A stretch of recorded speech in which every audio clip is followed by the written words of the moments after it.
Bismillahirrahmanirrahim. Assalamu alaikum. Welcome to Islamic Pulses. Today we are going to study a new topic, that is social system of Islam.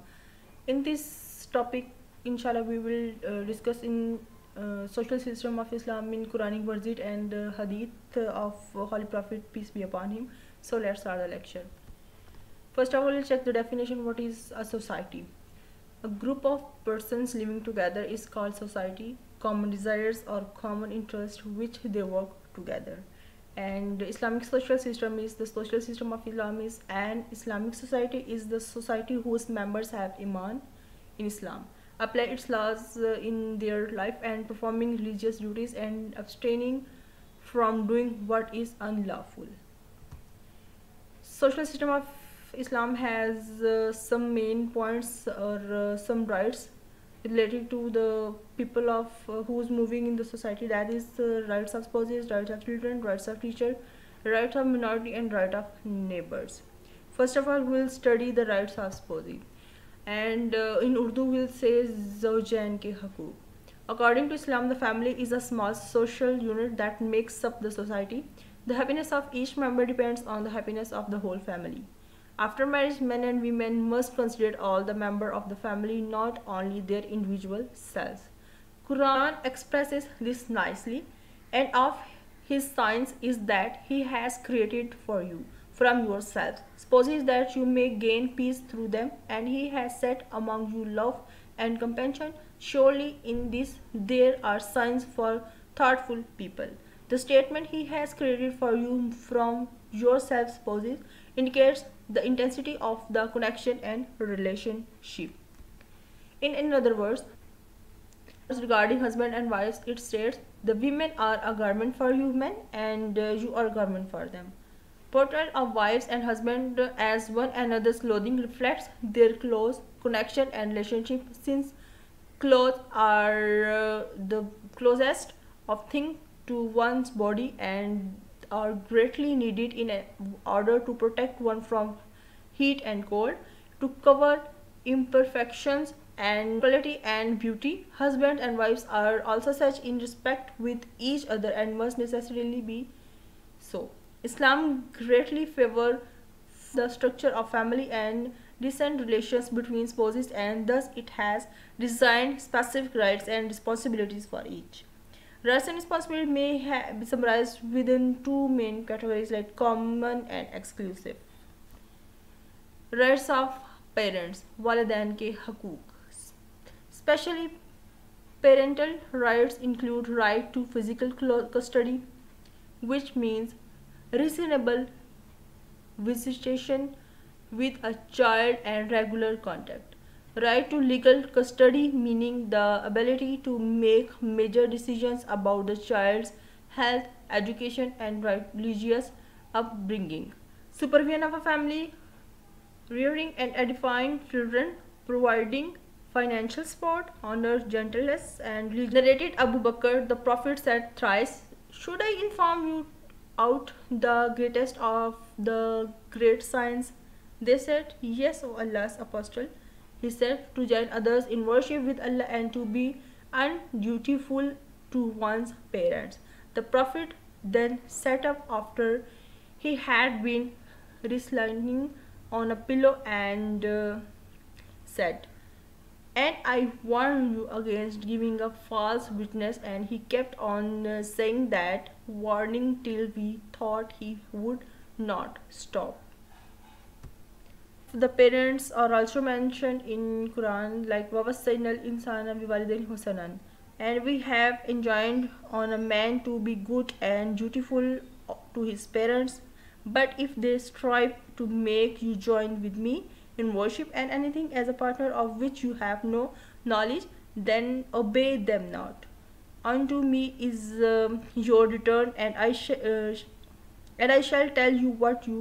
Allah has given children rights over their parents just as the parents have rights over their children.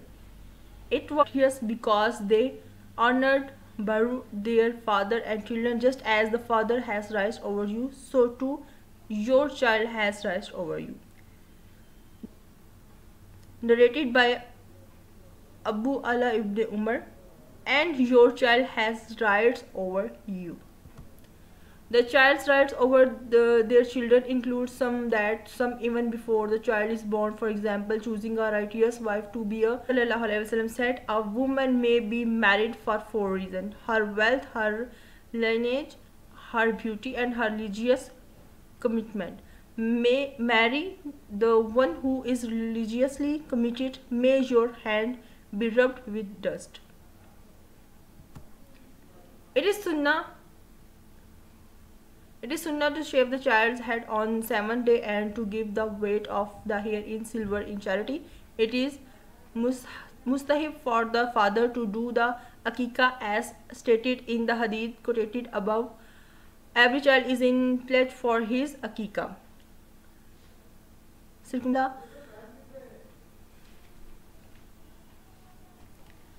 It was related that Abu Huraira said, the Messenger of Allah said, the fitrah natural state is five things, or five things are part of the fitrah. Trimming the public hairs, plucking the armpit hair, clipping the nails, and trimming the mustache. Right of a teacher. The responsibility of a student towards their teachers in Islam: responsibilities toward themselves, duties towards teachers and parents, responsibilities toward community, and country, duties towards religion. Islam teaches its beliefs to respect their teachers. There is a list of guidelines that should be followed while respecting and treating your teacher.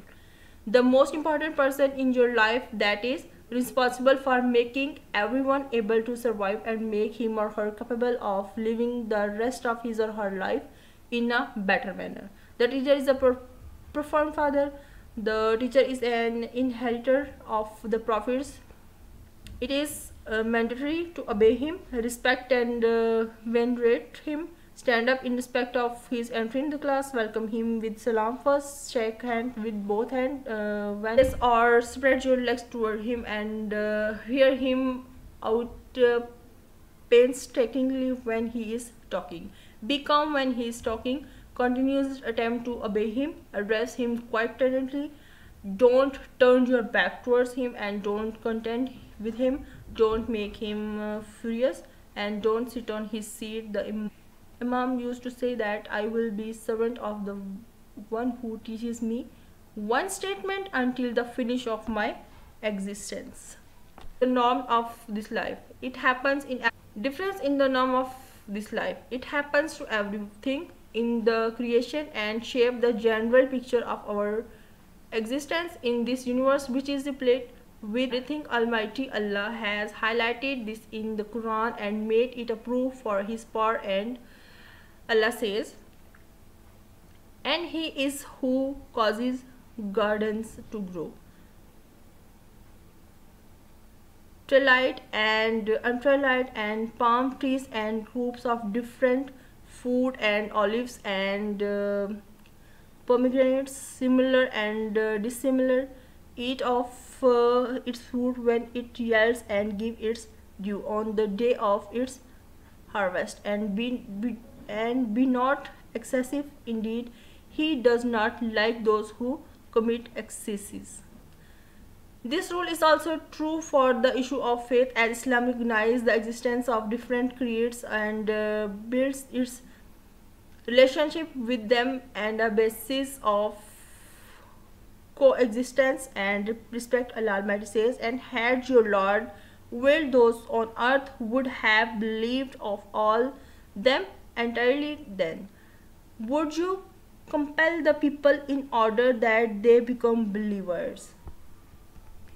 Yes, Islam gives specific rights for the followers of these religions that protect their identity and dignity. The following are some of the rights, like the right to inviting non-Muslim to Islam. Allah says in Quran, referring to Prophet sallallahu alaihi wasallam, say, this is may why I invite to Allah with insight, I and those who follow me, and exalted is Allah, and I am not of those who associate other with him. This obligation and right is encompassing and is not limited to a specific time, place, gender, or age among people.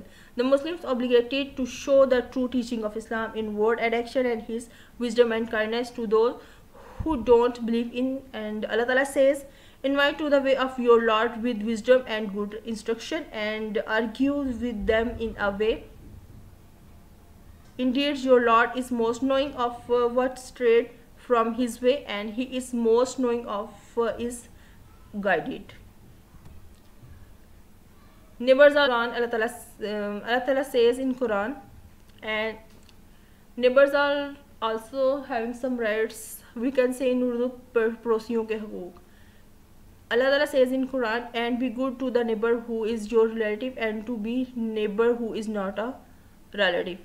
Islam has great respect for the mutual relation, rights and duties of neighbors. The Holy Prophet ﷺ, Jibreel, always used to advise me to be generous with the neighbors, till I thought that Allah was going to include the neighbors among the heirs of. Neighbors are for three kinds, like that one who has got one right upon you, and who had got two rights upon you, and who got three rights upon you. The Holy Prophet ﷺ said his neighbors have 9 main rights. A person once asked Nabi ﷺ, what are the rights of a neighbor? The reply was, he should be granted a loan upon request, his invitation should be accepted, he should be visited when ill, he should be assisted upon request, he should be consoled when he suffered any loss, he should be congratulated upon a happy occasion, his funeral should be attended, his home and family should be cared for his absence. His home and family should be cared for in his absence, and high buildings shouldn't be constructed without his permission. These are the some rights and some duties which we studied in this lecture. The definition of social system, we discussed what is a social system and what are the rights and what are the duties we have studied today. I hope this lecture will be more beneficial in your study. Inshallah, we will meet in next video. We will discuss a new lecture. Thank you so much for watching this video. Allah Hafiz.